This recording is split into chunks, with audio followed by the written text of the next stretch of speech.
Tala Fou o Tala Fou mai le si whango le mua I Wellington. O le tala mua mo le so, ua lipotia mai le o atu I se tūlanga sili o na taunga tā, le tau po le tutongi na nofo ai tama mateine a onga I fale o Universite I le tonu o New Zealand I le taimi nei. O le na nofo ai le tonu o fale nei o Universite, sa pei o se tūlanga masani ai, mo tama mateine a onga talavou e whaato a mata la to wa o onga wha a Universite. Mai o le tere lava o mātua e tau mwhai, ina ave iai o lātou whanau, ina ia mauti noa e le lei le amatanga o lātou wa o onga. Pei tai la e pei a o le tele o mea I le tono New Zealand le neitu sanga lua afe luas fulmo le wha, ua matua mawa ai lava le tau ngata o le tau e whao ngā ina I e whale po University Halls e alo ma whanau a onga. Le Universite o Kilani e whasa lau iwa se furuta lai le vai aso le tau mo le tangata e tōtasi e awhi ai ia me ai e tolu o le aso ma le tau e whaamamai nai lava lava. E tali tutusa lava ma le tūlanga o loo iai le tau o whale o isi Universite e awhi ai le lau mua I Wellington whapea kalai estete ma Dunedin lea e le varis fulmole I waafe ma le luas ful toru afe lima se lauta la I le tau sanga. O le Universite o Waikato e au pito I tau ngofie le tutongi o na fale mo tama mateine a onga o loo I lalo I fore se huru lima afe ta la I le tau sanga ai o le nofuanga mo ta maiti a onga o le Universite o Palmerston North e lalo le titi lava o le se fulu fitu afe ta la le tau I le tau sanga. O le tōtele o tama mateine a onga o Aukilani, wala tau lenga fatia ia le tau ma le tutongi o whale nei o le Universite, mai ua tau sāwani mai I o la tau a hinga. E tō lua tangata na mali liu ina ua la vea le la ta male le sāna nafi, a o tau wai le tu unga ta male lea e whaingoa ina o le Arcadia Roll Rally Sprint, sa whaie le pito nuu o Paparoa.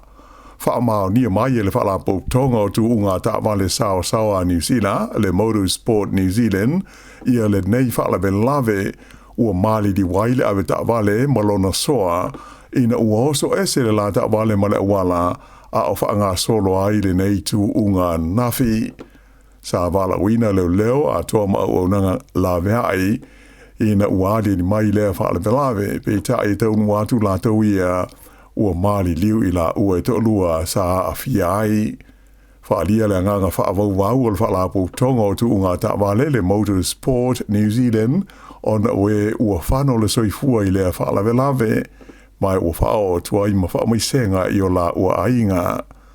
O le a fisosoani nei whaalapo tonga I sa ididinga o le a whaia e tu sai o le mafuanga o le whaalawe lave. E to lua istangata na whano le soifua o no nisi o whaalawe lawe tau tawa le na tupu I le tūmalo Northland, whapea ai ma le Bay of Plenty I le whai ungo le vai aso. O le sāna lawe ve ai ni tawa le se lua pe tu sa o kuata e te ai se furu lua I le awauli I le awa le tele numela se fulu e le mamama le Cottle Hill Drive I le pitanu o Kerikeri I le tūmalo Northland.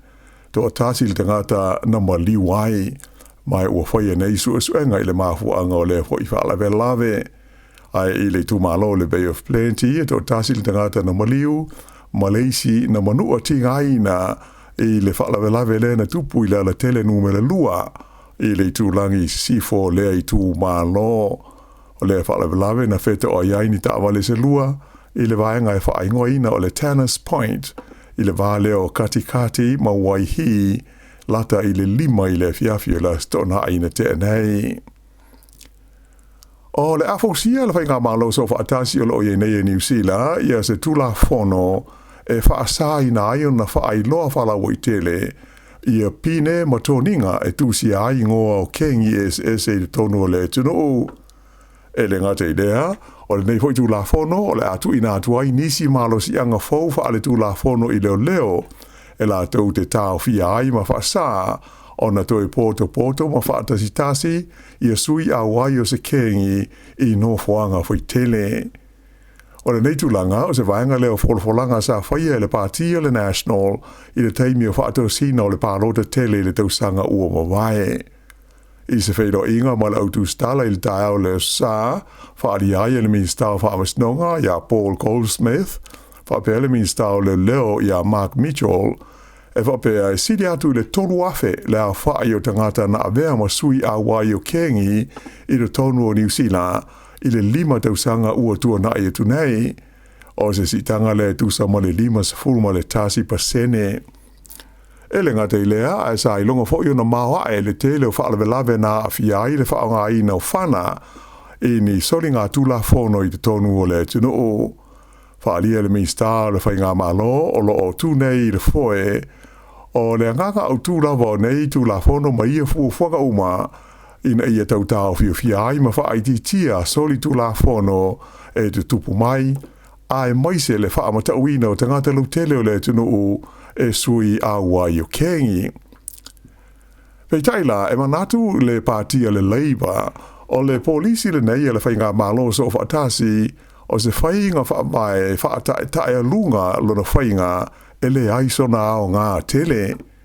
O le lapta inga le Labour i le whainga malo, e le o se whainga whaamai le lei le whaamamafa i le malo, o tō ninga ma ofu sui aua i o kengi, ona e whaaupopo i nā isi a venga i le ngā luenga tau awe leo leo. Whaalia mai e sui so upo le Labour, mo ta upu tau whaamasnonga ia Duncan Webb, o lo o manino i whaamau maunga, e se ao nā o ngāni fuafuanga, e whaasā ai ngā yo inga, a toa ma whewa inga, a sui aua i o kengi. E manatu le sui o le Labour, e le te tau i le whainga malo, o na una ia leo e tuli au pū, i ofu motoninga o sui aua i o kengi, ona e a whaina i le lātou ngā luenga i le tausia, ma le puinga o tangata, mai a awhianga o soli ngā tūla whono. Hailo mai fo i le sui so upo le Labour, mo le mtanga luenga o le leo i a Jeannie Anderson, e te tau i le malo, o na lango malosi i le ngā luenga le leo, ai leo le whaititia o le tala o le tupe, a lea mata ngā luenga a le malo. O lea san na fi na amata ai na whaama malu i le whainga fau e le tau na sauni ai whaamatalanga tusia e winga i mea ai le tonu o ni whangu a tō mo pepa ia e a whiwhi ai ina ia manu pui ai tangata whaatau e ia a whaina i nisi o tau mawha ia e whaatau mai whale o loa. Whailo mai e le whaatonu langa o le ofisa e whengai ma le saunga le mua mea tau mawha le New Zealand Food Safety o Vincent Sāmoa sa ngā rue whaatasi i la tau ma le whaalapo tonga o le Food Standards a Australia ina i mauti noa o tau mawha umai a whiwhi ma tu apaina o le a mo mio na tu sia whaamtalanga mo le sila fia le au whaatau i le nā o le nganga na Peretania. E mana o mio na whaamata te tele ia le whaaupunga o ni vaenga e ono a fia ai le soifua maloloina o tangata po mea ia ta ua i le ngana Peretania o allergens i le tonu o ni tau mawha. Ta ua fo i le whaatonu langolango e tu sa ma le 8% o tangata o New Zealand e hawhaina ona o food allergies mai o nisi o ia whaale tonu e tu ngā maonga mōlo la tu soifua maloloina. Ua whaataro sangi na mai le mtanga luenga o le whaasauina o le si o manga le Department of Conservation le fesoso ni atu o le mamaru o le tunu o i le tausa ili o le mafuanga o le tele o ia ua mamate i le waitafe o whanganui. Tele ripoti o maua le mtanga luenga e winga i ia atua ma le tele o tuna ua mamate a moise i le vaenga o lo o amata mai ai le waitafe le nei le Whanganui River. Ta ua le mtanga ruenga, e iai tau sanga ua tua na e tu nei, sa li potia mai ai le tele o tuna mai e mamate ai le waitafe le nei Whanganui, ai moise a i le waitaimi le nei o le tau mawhana whana. O lo o tau sanga ina ai le lau tele o le tuna u, ina i li potia atu i le mtanga ruenga, pe pu e fo ini ata, pe a iai nisi e wa aia ni ia manituna ua mamate ma fōlinga ua whaina, e fe soani i suenga ua whaanga solo nei i le pongai o le nei whaafi tauli. O le vai aso le nei, o le a te tala ai le sā lea ua sili atu i le lua se furu tausanga taru na whaamamalu i le tono o New Zealand. Ona o puinga ma whaai te tenga i le mai lea whaingoina o le mad cow disease. O le nei sa amata wha malu le teusanga I lua afe, mai wha apitoa mō tangata sa no nofo I te tonu Peretania, po o whalani, ma aialani, mō le umi e ono masina, masiri atu, I le wāo le teusanga afe iwa se lau walu sifuru, ma le afe iwa se lau iwa ono. Lea sa tapu ai ma le talia so stasio la tau ia, e fō I atu se toto, mō le whao ngā ina I tongo fitinga wha fō mai I New Zealand nei. Whailo mai le whaatono le au nanga le nei le New Zealand Blood Service o Sam Cliff, o se whai unga tāle whea ngai le ua whaia le MedSafe, ua la tau talia I nai se whao tuanga, ina ua uma ia se ilo ilonga ma se suenga o le nei mata opu. O le stofi nei la luas furuiva leo February, o le a so loia ai le nei sa, mai o lona winga, o le ama whai ai le New Zealand Blood Service, o na tue talia, ia toto nei o fo ina tu te ngata na fiai le sa mo ngā luenga le soifua malolo ina I tonu o New Zealand nei. I se tala mai whafo, I se fulma le balu la whai ni no fuanga au tū, o le whaapoptonga tangata whaatupu vevesi o le Houthis I le tonu o le tunu o Yemen, na osa whaia waale le tau o Amerika ma Peretania I le whai unga o le vai aso. O rona wha I leo se whainga wha pe ua whaia, a maa lo se so whaatasi, talu o na tūla I mai whaafi tāuri le sami ula, le ua lamati ai le saunga le mū ma le ngā solonga le lei, o waa o loa e uia le kanala I Suesa. O se ripoti mai le Pentagon na Amerika na whaari ai, le o se whaia e waale le tau o Peretania ma le United States, o no whanga ia te waia penga le Houthis, ai whapea I fo I mālātou masini whaatonu tonu, e au fi ai radars, ma drones, whapea mo se waalele helikopter. O se whainga nei la stona I taluai, e pei ona whailo mai le malo a Amerika, sa langolongo ina malo si e isi malo, e au fi ai au se Talia ma New Zealand, whapea Kanata, Bahrain, Denmark, atoa ma le Netherlands. Ma fua ona whaia ia ngā yoinga, ona o leo se whaia pēr fita de te e le Houthis o waa o loa e uia la waa au tū wha le wao mā lo I le sami ula, ona o la tū te e I le malo Israelu, ma le la taua o lo o vevela nei, ma le Hamas I Gaza. O lea stofi, e whaia ai au ki lani to e sauninga o le li whai pule ia whanana e Feso Collins.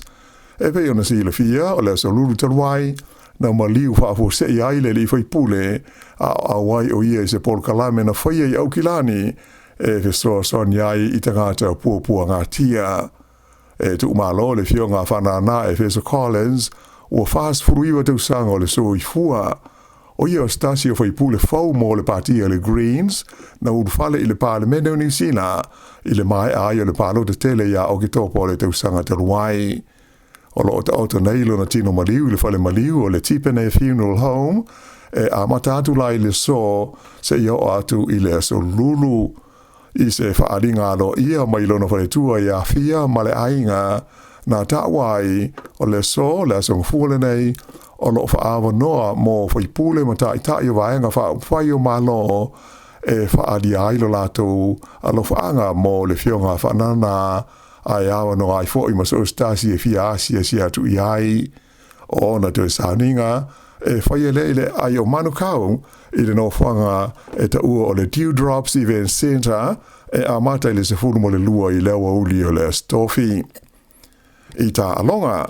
e le imanuia le tau mwhai o le whaafai la New Zealand I le final o le tuunga I Sydney ananafi I le tamiusanga whaasolo o le Sail GP. E tolu whaafai la sa tau wahai le final o Australia, New Zealand ma Denmark. E mai sa e se whaale tonu na whaasala ai le wha o New Zealand, whaapea ma le wha o Australia. Ina ua wawe o na kolosi e la ua le laina a mata o le tuunga. O le tūtoru waila na nafi o le whaafai la o le team New Zealand, ua muta ai o na malo so o e lua I Dubai, whaapea ai ma Abu Dhabi. I kiti whaalawa o malo na wha umana nafi au kilani ta alonga tolu o le vaenga ho ile nei ta ilus furu over I le va o le Black Caps New Zealand ma le aua Australia le o lo o nei I New Zealand. La lela umanu malo a ai Australia I ta'alonga uma I tolu e au noa ma se malo o New Zealand. O le ta'alonga muli le series le nei le malai Eden Park I le sa timu ia ma whaapupu ai I le se furu ova na tuli ai New Zealand ia ai se lau se furu valu o Australia peita ai le I maua. O le aso ai nei la ma ta'alonga whaita wine lua I le vāo au lua mai o le test mua o le a whaia le lau mua I Wellington e a mata I le astofi. O le whaiunga le nā o Tala Fou.